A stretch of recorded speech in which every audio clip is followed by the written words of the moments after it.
All right. Hello once again, everyone. Welcome to the Topicality lecture. My name is Caitlin Walrath. I'm the Chief Executive of Operations for Debate Boutique L.L.C. And I'm really excited to help break down this topic with you all and kind of get into the nitty gritty of what each of these phrases means and understand kind of what the core controversies in the topicality side of this topic will be. All right. Oh, my slides are not working once again. There we go. All right. For a quick lecture roadmap, first I want to talk about the resolution itself, kind of go about what is it, what words does it have, and then how do we go about identifying what key phrases we should start thinking about when we're researching a new topic, and then go through which each of those phrases are.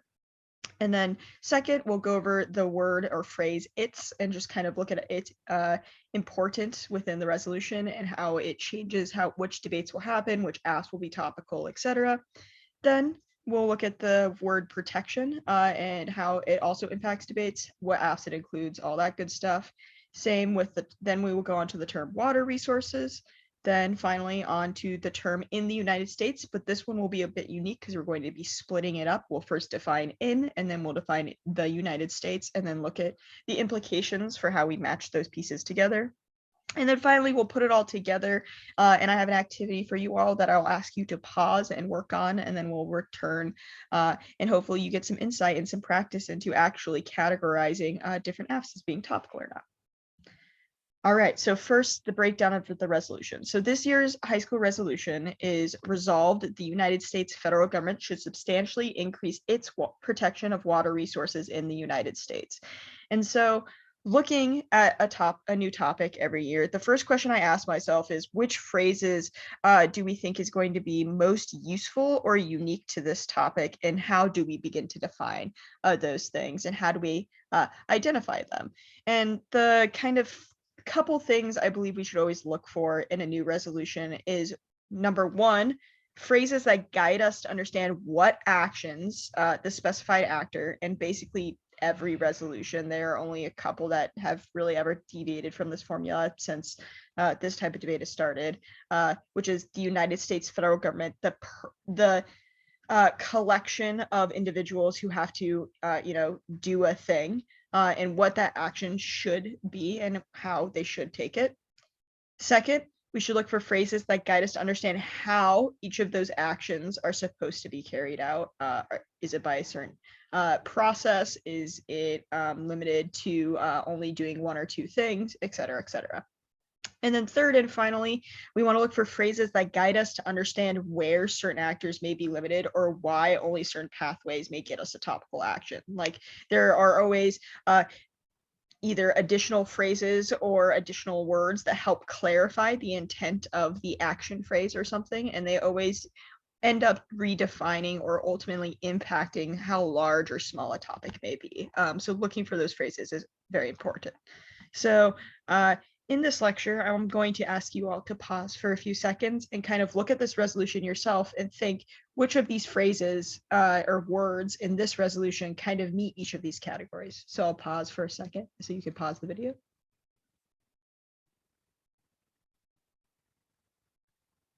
All right, welcome back. I hope you had some time to think about and talk about each of those things. And so looking at the resolution, the couple of phrases that I personally identified met each of these categories are the following.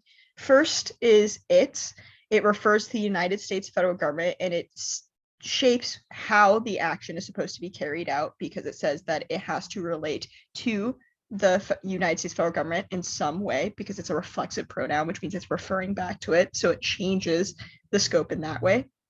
The second phrase I identified was the word protection because it's referring to the action that an AF must take in regards to water resources. So it's the action that the USFG must take.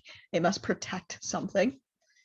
And then the third phrase I identified was water resources. It's the object that the actor, the USFG, must take action towards. So it must protect water resources. What does that mean? What is included in that, etc. And then the fourth and final phrase that I identified is in the United States, which is the area that the action must take place in, which helps identify that it's not just the United States federal government doing anything to any water on Earth, but a very specific subset of those waters.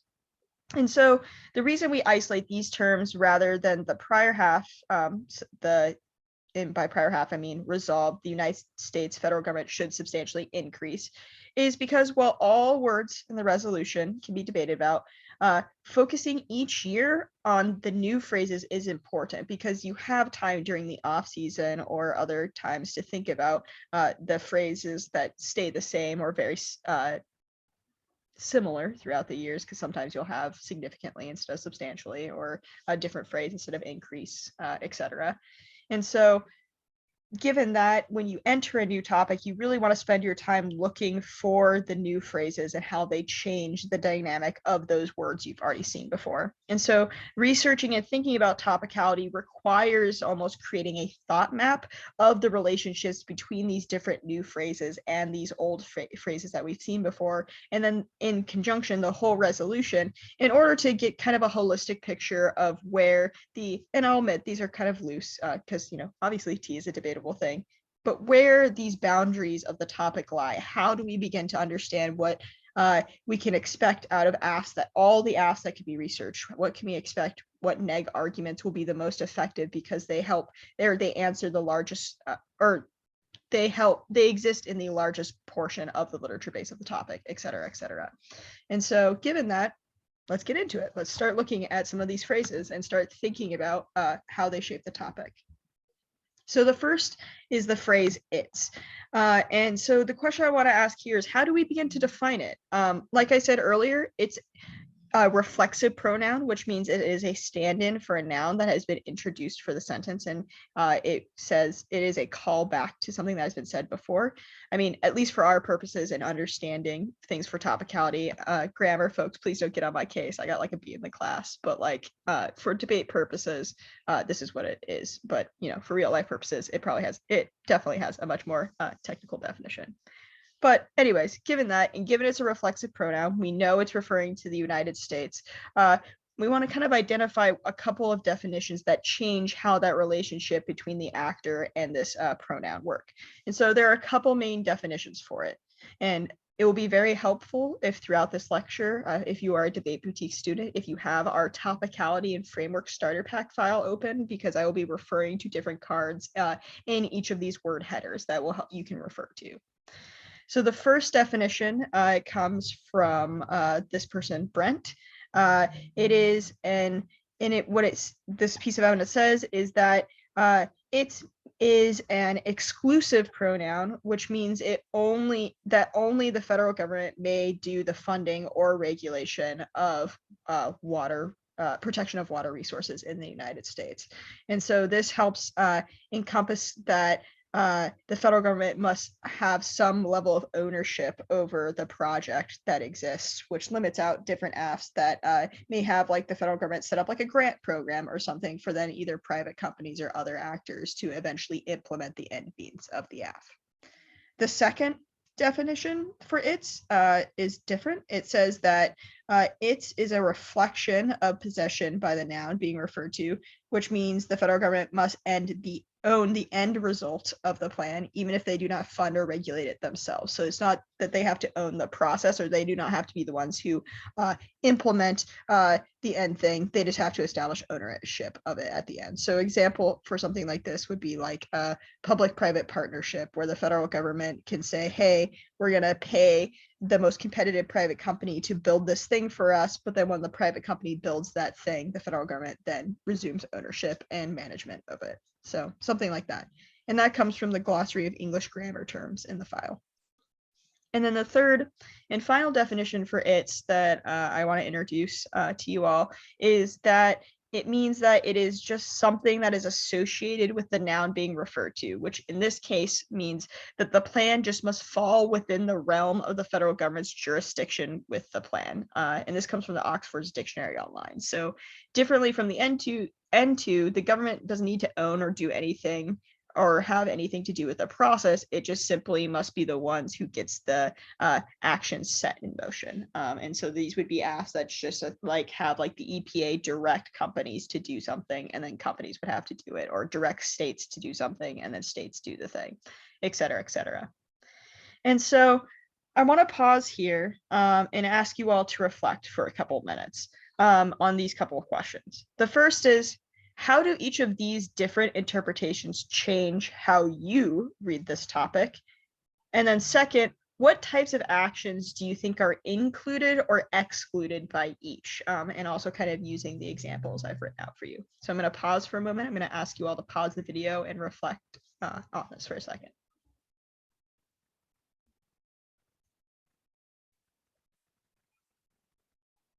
All right, I hope you all have had a couple minutes to reflect on this and hopefully work your thoughts out. And the reason I asked you all to reflect on these questions is I hope you realize that the main function of each of these interpretations is that they change how much relationship, or they change the relationship for how much responsibility or control that the actor or the United States federal government is required to take or have over the plan itself, whatever the mechanism for getting to solve your advantages is. And so this debate will mainly happen against apps that are worried about losing to different agent counterplans like the state's counterplan or executive counterplan or whatever, because they will usually lack a reason for why the USFG or their chosen actor is the best actor to implement the plan. So they need to come up with, or so they need to kind of skirt the topicality question to avoid offense in different things. And so, yeah, that's kind of the it's debate. And I hope you all had some time to think about it. All right. The next term I want to go into is the term protection. And so the way I want to introduce this is I want you all to think about what does it mean for one to protect or to engage in the act of protection, because this phrase impacts our reading of the resolution by changing the way we understand or how we judge whether or not the AF has taken necessary action to be topical. Have they met our threshold for what we understand to be protection? And, you know, in past topics, you'll hear phrases like substantially increased funding or substantially increased restriction or the like, or anything like that. And this phrase is similar because it says substantially increase its protection. So, and the reason these phrases exist in almost every resolution, exist every year, is that they show that it offers us unique insight into how each framer wanted this year's topic to play out. That what action what actions or subsets of actions do they believe are really get to the core of the controversy of things like water resources, etc. And so given that, there are a couple of main definitions for protection that I want to go over and draw attention to. The first comes from Connect Our Future, or COF, and it defines protection of water, or in the context of water, as being is requiring that an actor must directly intervene into water resources to prevent further degradation or contamination. And this can be done through things like regulation, monitoring, filtration, etc. So it's very clearly defined. It has a list of actions, etc.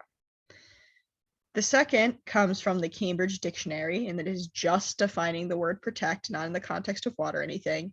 And it defines that an actor must safeguard, and in this case, water resources from injury, damage, or loss. But it does not quantify what each of those things means, injury, damage, or loss. Those are left up to be interpreted later through additional debating or understanding of what protection means. So this is a less clearly defined definition than the first one. And then the third definition I want to introduce from you comes from the authors Cody, Schneider, and Teenman. And this defines protection in the context of water as an actor must not improve water resources, but simply engage in regulatory and assistance programs to prevent or control current pollution. And so while this is more clearly defined than the second one, it also is more clearly defined in the first one in the sense that it excludes more. It makes sure to designate a difference between improve and protect. And so those are the three kind of definitions I want to interpret or introduce to you all. And so this time I want to ask you all to pause again and ask a slightly different set of questions to yourself and reflect on. So the first is, which of these interpretations is most persuasive to you in terms of like, which do you think would be the best definition of water or of protection for the rest of the year, just right now. Obviously, you don't have to stick to this for the rest of your lives, but just on face, which of these is most persuasive to you? And then second, why do you think it's the most persuasive? What about that interpretation, it makes you think that it is the best for a year's worth of debates? All right, so I'm going to pause again, and I'm going to ask you to pause the video and reflect and work if you have someone else with you, and just kind of take a couple minutes and answer these questions.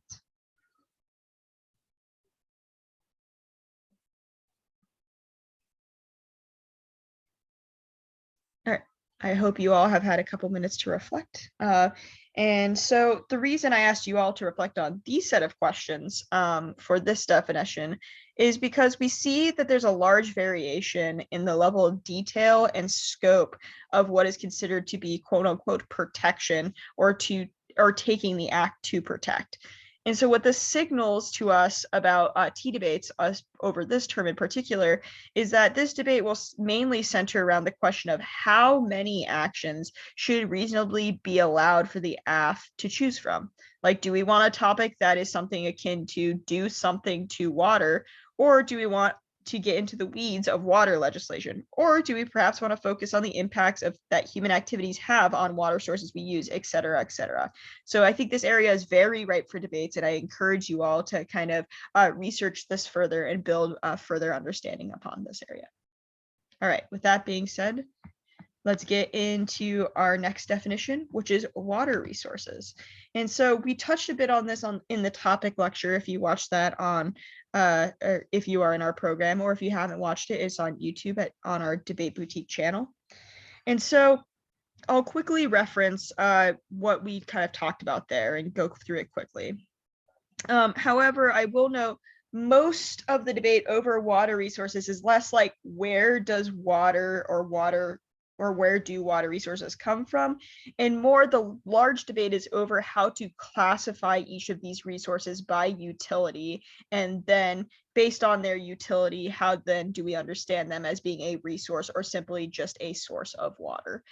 And so really this debate comes down to what does it mean for something to be useful, to be used, or to be utilized, and what does that mean in the sense of water? But with that being said, quickly going over what are sources of water, where do they come from? If you refer to the graph that you'll see on the right hand section with the red box. And so this, you'll recall that water resources are 70% of Earth's surfaces are covered by it. 97% of that 70% of Earth is the ocean. 2% of it is groundwater and ice caps, glaciers, and inland seas. And then the last 1% is rivers, lakes, and atmospheric and soil moisture. But for the most part, lakes and atmosphere and soil moisture for that last 1%. And so we'll see that there are a ton of water sources out there. There is a ton of water that exists on our Earth, but out of all of these resources, the only are considered usable in terms of being available for human consumption. And those sources are groundwater, which represents 0.61% of all water on Earth, freshwater lakes, which represent 0.009% of all water on Earth, and rivers, which represent 0.0001% of all water on Earth. So you'll see that out of consumptive water, it only usable or utilist water only makes up a very small percentage of it. However, like I mentioned earlier, there's a lot of debate over whether or not that definition of usable is appropriate. And so the couple of definitions I will highlight for you here that kind of change that definition are two different ones. The first comes from the Encyclopedia of Britannica, and it defines water resources as literally all water on this earth, regardless of state or availability. And the reason for this is water can be used in a vast majority of different ways beyond just human consumption or human uses. And so they believe that we should understand all water as a resource so that we can find ways to use those things. The second definition comes from Science Daily, And it defines water resources as all water that is used by humans or that is potentially useful to humans. So it's not just for consumption, but anything that can be used by humans. And so uses for agriculture, industry, households, recreation, environment, etc. includes all this. And this basically expands to all freshwater resources because humans don't have as many needs for ocean resources outside of certain fishing industries and such, which is debated over whether or not the water itself then is the resource or the fish itself. So that's another debate to be had that this evidence lightly touches on, but really doesn't get into the weeds of. And so given these two definitions, I'm going to ask you all to pause once again and ask yourselves a series of questions. Number one, why do you think the definition over how water is used is so contentious? And number two, why do you think that there's such a range of definitions for water resources? And how do you understand the relationship between the answers to those two questions? So I'm going to pause again. Hope you all pause the video, take a couple minutes, and either reflect with someone else or reflect by yourself and help answer these questions.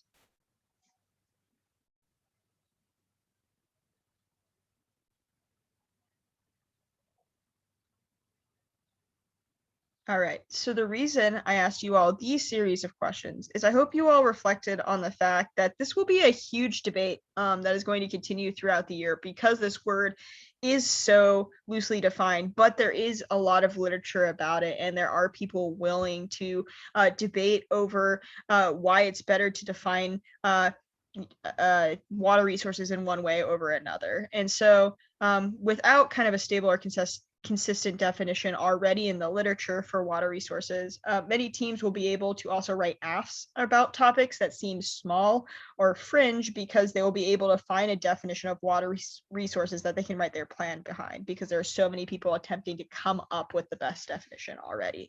And so getting good at thinking through this phrase in the topic and all of the different ways it can be conceptualized will not only make you better at tea debates and kind of weeding out those small AFs, but also your research on this topic overall will get much better because you'll be able to carve out all distinct AF areas that can exist, cut your your tricky AFs you want to break in elims or just like to help you get further in tournaments, as well as understand what neg arguments make sense to each of them and understand when you need to go for T or not go for T, and that will allow you to have a better sense of the year's argument scape overall, which just makes you a better debater. All right, so that's water resources. And so we'll get into our final term of the lecture. Well, I guess I should say terms, which is the breakdown of in the United States. And so this phrase refers to the fact of how we deal with the US being a pseudo-global empire. Like, what I mean by this is that we may not have quote unquote formal colonies across the globe, but we do have presence in a bunch of different places and establish our jurisdiction in a vast majority of ways through things like military bases or, pseudo aids, like pseudo colonies, like places like Puerto Rico, etc., territories as well. And so how does this presence maybe then expand the scope of the topic if we think of what happens if the app just has to happen within the United States? What does it mean to be in the United States? And how may it also limit what we are going to talk about? May it limit out things like coastal apps or like certain things that maybe you would think of as being US jurisdiction, but it's not? And how do we then go about defining the borders of any nation state and what is good or bad about those things? So kind of getting into what educational models do we put forward through by how we interpret this phase. And so in the case of this topic, what I really want to investigate is what does it mean for us to protect the waters in the United States? What does that really mean? And so there are a couple main definitions for this phrase, and I'll break it up into two categories, one defining in and then another defining the phrase the United States, because that's how you'll most often find the phrases defined. So the first phrase is in. There are three different ways that this can be defined. The first comes from Webster's, and it says that in means to be within the limits of a referred place. So it would have to be within whatever is considered the boundary of the United States. So in this case, probably like the sovereign borders or whatever, or the how far our waters go out. So it'd probably include things like the EEZ, or the exclusive economic zone, which is our extension into the ocean that's beyond the continental shelf or land claims that we typically would have. The second comes from Smith, and it defines in as meaning to be enclosed within the limits of a referred place. This is different from the above because it has to be bound by the place rather than simply just inside of it. So it can't be within a transient territory or something that is not considered within the jurisdiction of the US. So it'd probably exclude things like EEZs, but include things like coastal waters in certain territories, etc. The third definition comes from Rader, and it defines in as not requiring something to be completely or continuously inside the referred place. It just simply has to pass through it at some point. It has to be in it at some point. And so this is the least bounded of all the definitions, and kind of just means that anything that passes through US waters can be something that is affected by the plan. All right, and then the other term I want to break down is the United States. And there again, three kind of main definitions I want to highlight. The first comes from an immigration judge, and it defines the United States as referring to the sovereign territory, aka the 50 states, but not the sovereign jurisdiction of the United States. So things like military bases, territories like Puerto Rico, the District of Columbia, etc. And so it'd limit out those things. The second piece of evidence comes from a person, Rainey, and it defines the United States as referring to all areas that are under US jurisdiction or authority. So this would include things like DC, Puerto Rico, etc., but will probably exclude things like military bases. And then the third is that the United States refers to any area under the sovereignty of the US, which includes all territories, all possessions, so things like military bases or like independent like troops, etc., states, and the District of Columbia, and that comes from Reyes. And so now that we've gone through all those definitions and everything, I'm going to ask you to pause once again and ask you all to reflect for a couple minutes. How do all the pieces of these two definitions fit together? Like, are there certain definitions that don't quite match or that you wouldn't want to pair together? Or are there some that you're just like, wow, these two definitions just make such a coherent argument? And I want you all to take a couple minutes, think about that question, reflect, write it down. And yeah, so I'll pause.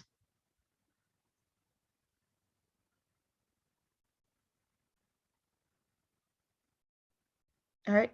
Welcome back, everyone. And so the reason I asked you these sets of questions is to reflect on the fact that while you often will have to read multiple pieces of evidence to describe this phrase or on this part of debate, those pieces of evidence will often fit together like puzzle pieces. So you want to think ahead of time about which pieces of evidence maximize the coherent understanding of how you're trying to describe that phrase or limit out certain afs so that it's easier for the judge to digest your interpretation and be more willing to vote for you and understand your story.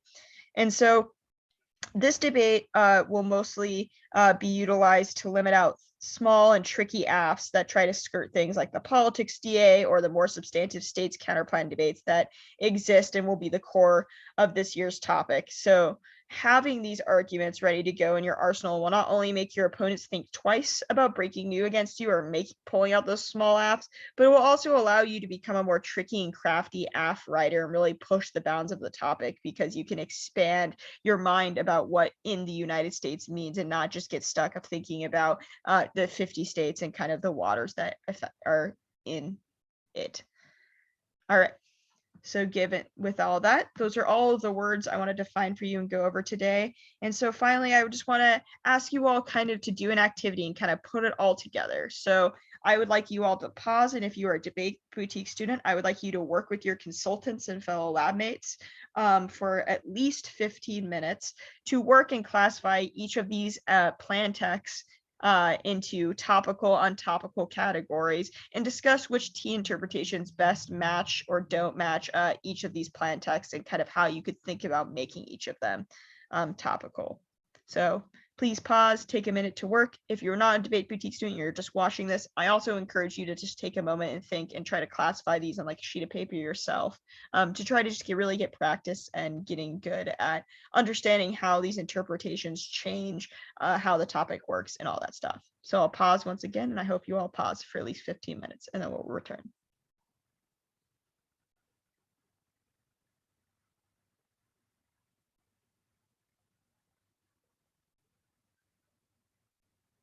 All right, welcome back. I hope you've had time to classify these plan texts and think about why some may be topical or not topical.